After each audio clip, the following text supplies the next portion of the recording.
Здравейте!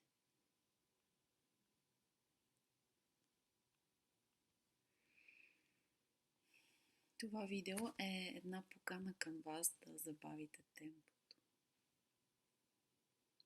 Целта на това видео не е да ви предостави някаква особено интересна информация, а да ви помогне да останете за 1 или 2 минути в едно по-празно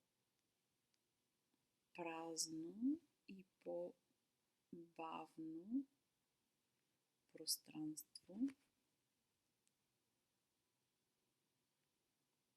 като противовес на живота, който се случва около нас,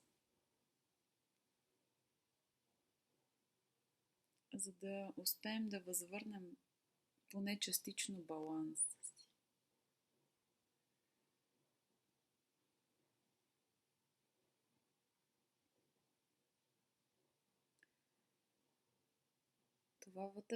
Това външно спокойствие се свързва или изважда на преден план вътрешното спокойствие, което е в нас. Този стабилен център го има винаги в нас. Проблемът е, че външните обстоятелства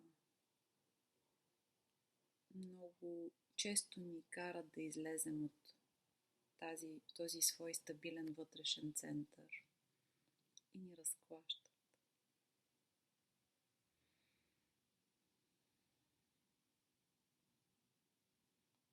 Затова, оставайки в малко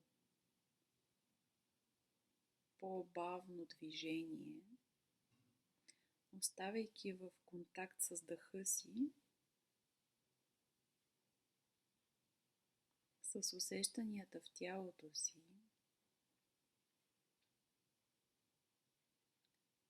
свързвайки се с всичките си сетива,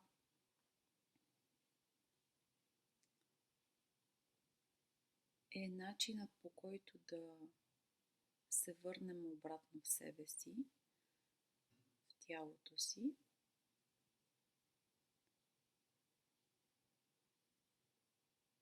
И независимо каква буря се случва около нас, физически или метафорично,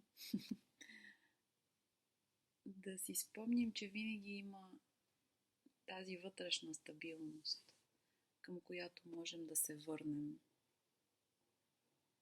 Тя винаги е вътре в нас.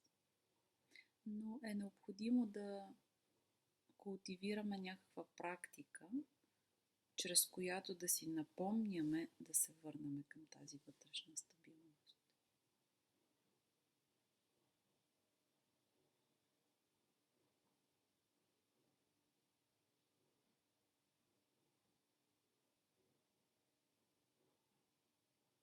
Пожелавам ви прекрасен съзнателен ден.